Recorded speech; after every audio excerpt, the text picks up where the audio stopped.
নমস্কার বন্ধুরা, মান্তাস ফ্যামিলি নতুন একটা ভিডিওতে তোমাদের সবাইকে স্বাগত। সবার জন্য অনেক অনেক অনেক শুভকামনা, অনেক ভালোবাসা।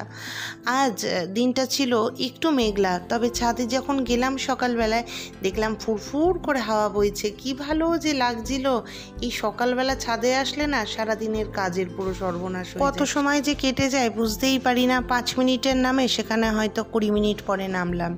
তারপরে চলে এসেছি এখানে রান্নাঘরের কাজকর্ম সারার জন্য। রাত্রিবেলা মোটামুটি পরিষ্কার করে রাখার চেষ্টা করি যাতে সকালবেলা আমার কষ্টটা একটু কম হয়।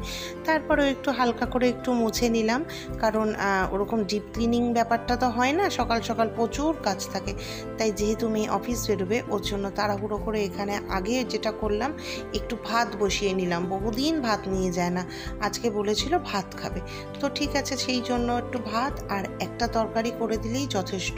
তাই ভাবলাম যত সময় ভাতটা হচ্ছে আর এক পাশে দুধটাও জাল দিতে বসিয়ে দিই, তাহলে একসাথেই হয়ে যাবে। আর জিজ্ঞাসা করলাম চা খাবে কি না, যেহেতু আজকে ভাত খাচ্ছে তাই জন্য ভাবলাম যদি অন্যান্য দিনের মতন চাটা খায়। বলছে না চা খাবো না। যাই হোক, প্রচণ্ড ব্যস্ততা, তবে আজকে একটা আনন্দ আছে কি, আজকে আমার ছেলেকে স্কুলে দিতে যাওয়া নেই। ছেলে স্কুল নেই, নিশ্চিন্ত মনে ঘুমাচ্ছে। আর ওকে ভেবেছি আজকে ডাকবো না, দেখি ও কটার সময় ওঠে। এদিকে দুধ জাল দেওয়ার পরে বসিয়ে দিয়েছিলাম পনিরের তরকারিটা। যত সময় আলুটা ভাজা হচ্ছে ওই সময় আমি এদিকে মেয়ের টিফিনের ফলটা গুছিয়ে দিচ্ছিলাম। আজকে দিয়েছিলাম পেঁপে আর পেয়ারা। কি জানি এই দুটো ফলও এখন কি পছন্দ করছে। বাড়ির গাছের পেয়ারা আর বাড়ির গাছের পেঁপে দুটোই এত স্বাদ হয়েছে, খুব মিষ্টি পেয়ারার খুব মিষ্টি পেঁপেটা। তাই জন্য ও প্রত্যেক দিনই দেখতে পাচ্ছি এখন এটাই নিয়ে যাচ্ছে, যত সময় চলে আর কি। তবে কোনো খাবারই প্রত্যেক দিন দিলে কারোরই ভালো লাগে না। আজ সকাল সকালই স্নানটা সেরে নিয়েছিলাম, কারণ যেহেতু মেয়ে বলেছে আজকে ভাত নিয়ে যাবে, তাই জন্য আগে সমস্ত কাজকর্ম বাদ দিয়ে এখানে চলে এসেছি ওর রান্নাটা করতে। কারণ এইটুকু যদি না করে দিতে পারি তাহলে ওরা নিয়ে যাওয়া হবে না। সারাদিন কি খাবে কে জানে। এই টুকটুক করে যা হোক দুটো বিস্কুট, একটু মুড়ি, একটু বাদাম, এইগুলো সব খাবারটা দিয়ে দিই। তবে আজকে যেটা হয়েছে সেটা ও ভাতটা নিচ্ছে। প্রায় বহুদিন পরে আজকে ও ভাতটা নিয়ে গেল।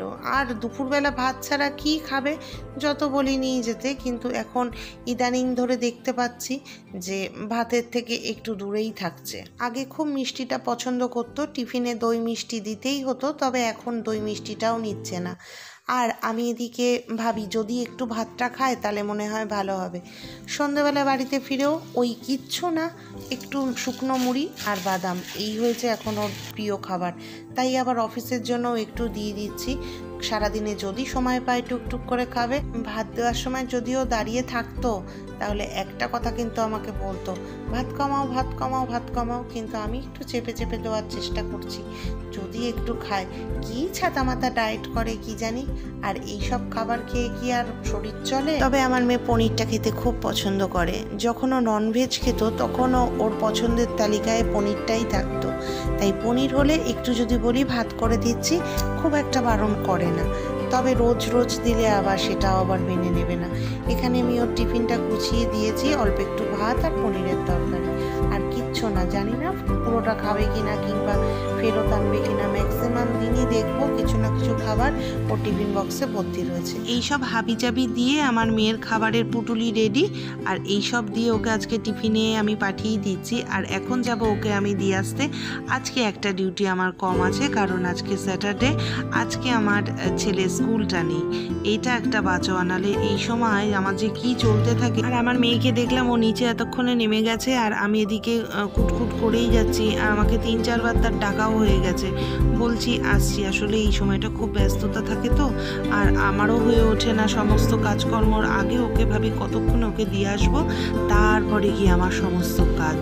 ওকে দিয়ে এসে বাড়িতে ফিরে আমার প্রথম যে কাজটা হয় সেটা হচ্ছে বোতল কুড়ানো। প্রত্যেক দিন এই কাজটা আমি করে থাকি। কোথায় বোতল, কোথায় কাগজ, কাগজ কুড়ানো, বোতল কুড়ানো। আর এর তো বাবা ঢাকনাও নেই, এবার তোমার ঢাকনাও খুঁজতে হবে। প্রত্যেক দিনের মতন এইটা আমার একটা কাজ হয়ে গেছে, বোতল কুড়িয়ে বেড়ানো। সারা বাড়িতে কোথায় কি পড়ে থাকে সেগুলোকে নিয়ে নিয়ে এক জায়গায় করে ধুয়ে তারপরে আবার জল করে রাখা। ঘড়ির কাঁটা তো আর বসে থাকবে না। ঘড়ির দিকে তাকিয়ে দেখছি 9টা বেজে গেছে। তো 9টা বাজলে প্রত্যেক দিন একটা কাজ থাকে, সেটা হচ্ছে আজকে কয়জন মিস্ত্রি দাদা আমাদের বাড়িতে এসেছে। তো আজকে মাত্র 2জন ছিল, তো ওদের তাড়াতাড়ি করে চাটা দিতে পারলে আমি একটু স্বস্তি পাই, কারণ ওরা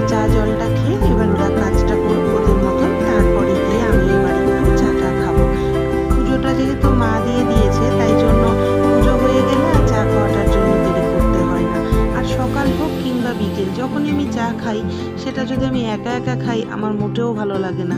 তবে আজকে একটু খিদে পেয়ে গেছে, তাই জন্য তাড়াতাড়ি করে আমি একটু খাবারটা গুছিয়ে নিয়ে বসে গেছি সকালবেলায় খাবারটা খাওয়ার জন্য। তবে এই খাবারটা কিন্তু বিকেলবেলায় ভালো লাগে, সকালে কিন্তু এই খাবারটা খুব একটা ভালো লাগে না। কিন্তু আমার এতটাই খিদে পেয়েছে তো আমি ভাবলাম এখন তাড়াতাড়ি কি করি, একটু চায়ের সাথে এই মুড়িটাই নিয়ে বসি, এটাই এখন খেয়ে নিই আপাতত।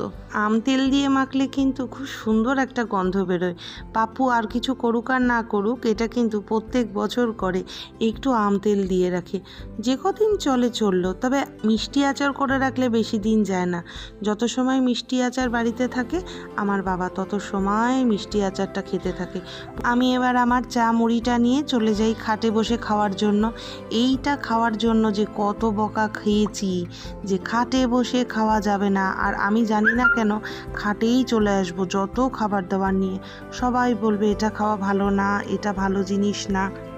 যখনই ভাত বাদ দিয়ে অন্য কোনো খাবার হয় আমার একটু মনে হয় বেশ নিশ্চিন্ত মনে আরাম করে খাই, আমি সেই খাবারটা নিয়ে খাটে বসে পড়ি।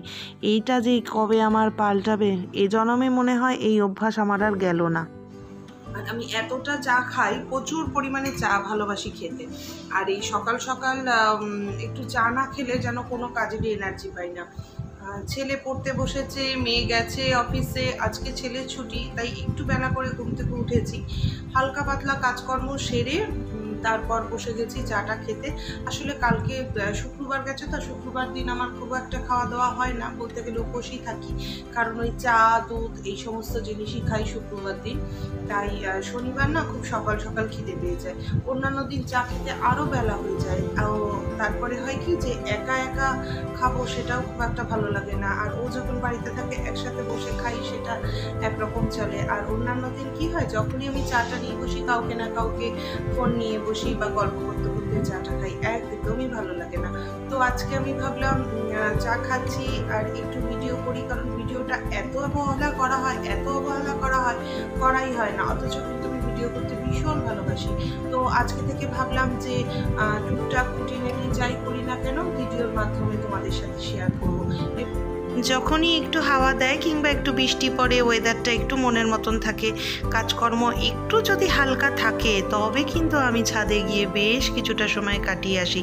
তাতে যে কতটা সময় আমার চলে যায়, এর মধ্যেই শুরু হয়েছে বৃষ্টি পড়া। আর বৃষ্টিটা দেখতে তো আমি খুব পছন্দ করি, সেই ছোট্টবেলার থেকে যখনই বৃষ্টি পড়ে জানলার ধারে আমি দাঁড়িয়ে পড়ি। কোথায় যাচ্ছ? আমি তো এদিকে অবাক হয়ে গেলাম, আমার ছেলে আমার ভিডিও করে দিচ্ছে, সাংঘাতিক ব্যাপার। যদিও ওরা এই বিষয়টায় খুব একটা আগ্রহ প্রকাশ করে না, তবুও মামামের খুশির জন্য এইটুকু দেখলাম করলো। এই ক্লিপটা ওই জন্য আমি আর বাদ দিলাম না, না থাকলো। আর এখানে রাত্রের খাবারের ব্যবস্থা করতে চলে এসেছি। আমি কিন্তু রুটিটা বানাই মাঝে মাঝে আটা আর ময়দাটা মিশিয়ে। তবে আমার মেয়ের এখন নতুন একটা ঢং শুরু হয়েছে, সে হচ্ছে ময়দার কিছু খাবে না। কার ভাল লাগে 2 রকম 3 রকম করতে। আমার ছেলে খুব রুটি খেতে পছন্দ করে, তবে আমি কিন্তু ভাত। তাই জন্য যতই রুটি খাই না কেন আমার কিন্তু মনে হয় যদি ভাত খাইনি তার মানে কিচ্ছু খাইনি, রুটি খেলে মনে হয় কিছুই খাইনি এরকম একটা ব্যাপার থাকে। আর রুটি যত সুস্বাদু তরকারি হোক না কেন আমার মনে হয় দুধ রুটিটাই আমার কাছে বেস্ট লাগে। আর এখন যেহেতু আমের সময়, তাই আম দুধ দিয়ে রুটি না খেলে তো হবেই না। কিন্তু একটা ঘটনা ঘটেছে, যেটা হচ্ছে আমি যখন খেতে বসেছি তখন তরকারি দিয়ে রুটিটা খেয়েই কিন্তু আমার পেট ভরে গেছে, আমি আর আম দুধ অবধি পৌঁছাতে পারিনি। এটা কিন্তু বলা বাহুল্য যে মনটা কিন্তু আমার আম দুধ রুটিতেই ছিল। তবে একটু স্পাইসি কিছু মাঝে মাঝে তো ইচ্ছা করে, আজকে তাই একটু ব্যাগার দিয়েই ভাবলাম রান্নাটা সারি, রাত্রিবেলা কি করব। আর পনিরও খুব একটা ছিল না, অল্প একটু পনিরই ছিল। তো সেই পনিরটুকু দিয়ে কোনো রকমে একটু সস দিয়ে নেড়ে চেড়ে দিলেই আমার বাচ্চারা তৃপ্তি করে খেয়ে নেবে, ওদের কোনো ঝামেলা নেই। ঈশ্বরের কৃপায় ওদের এই খাওয়া নিয়ে কোনো বিরক্ত নেই, এটা আমার কাছে একটা অনেক বড় প্রাপ্তি। তোমরা যারা এত সময় ধরে আমার ভিডিওটা দেখছো, এতক্ষণ ধরে আমাকে সহ্য করছো, তাদের জন্য অনেক ভালোবাসা। যারা বড় তাদের জন্য রইল প্রণাম, আর যারা ছোট আমার থেকে তাদের জন্য অনেক ভালোবাসা। এখন এই ইউটিউব বা ফেসবুক এই জগতে এসে একটা জিনিস বুঝতে পারছি, কত দূরের মানুষ আপন হয়ে যায়, কত মানুষ যাদের চিনি না তারা এত সুন্দর সুন্দর একটা কথা বলে।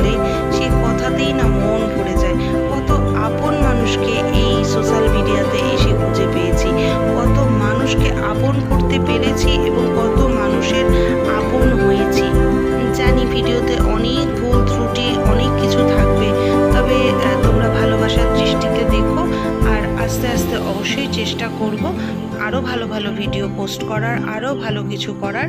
তবে তোমাদের সাজেশনও কিন্তু আমার কাছে অনেকটা বেশি গুরুত্ব রাখে। তোমরা যদি আমাকে কমেন্টের মাধ্যমে জানাও এটা করলে ভালো হয়, এটা করো না বা এটা করো, আমি কিন্তু খুব মন দিয়ে সেটুকখানি পালন করব। আর এখানে আমার খাবার দাবার রেডি হয়ে গেছে, আমি এবার আমার ছেলেকে খেতে দিয়ে দেবো। তো ও বলল ঘরে খাবে। সত্যি আমার এই একটা হয়েছে যন্ত্রণা, ওরা এই ঘরেই নিচে বসে খাবে, আমাকেই বয়ে বয়ে ঘরে নিয়ে আসতে হবে, কেউ ওরা বাইরে খেতে বসবে না। এদিকে রুটিটা মনে হয় একটু গরম ছিল, সেইটা একটু ছ্যাঁকা লেগেছে। যাই হোক, এবার আমার খাওয়াও কমপ্লিট। তো খেতে খেতে দেখলাম আমার ছেলে আমার ভিডিওটা করে দিল। আজকে সারাটা দিন টুকটুক করে একটু একটু করে ভিডিও করেছি। এই প্রথম আমি সারাদিনের একটা ব্লগ বানালাম। তো দিনটা শেষ, এবার রাত্রির বেলাটা কীরকম কাটে সেটাই ব্যাপার। কথাই বলে যে দিনটা ভালো কেটে যায়, চিন্তা হয় রাতের। তবে যে দিনটা যায় ভালো যায়, আগামী যে দিনটা আসে সেটা কেমন আসছে, যেটা তো দেখে নিলাম সেটা নিয়ে কোনো ব্যাপার না, কিন্তু যেটা দেখতে হবে এখন সেটার চিন্তা সবার জন্য। অনেক অনেক অনেক শুভ কামনা রইল সবার। আগামী দিনটাও ভালো হোক, আগামী মাসটাও ভালো হোক, আগামী বছরটাও ভালো হোক এবং আগামী জীবনটাও ভালো হোক। চলো, টাটা, শুভরাত্রি।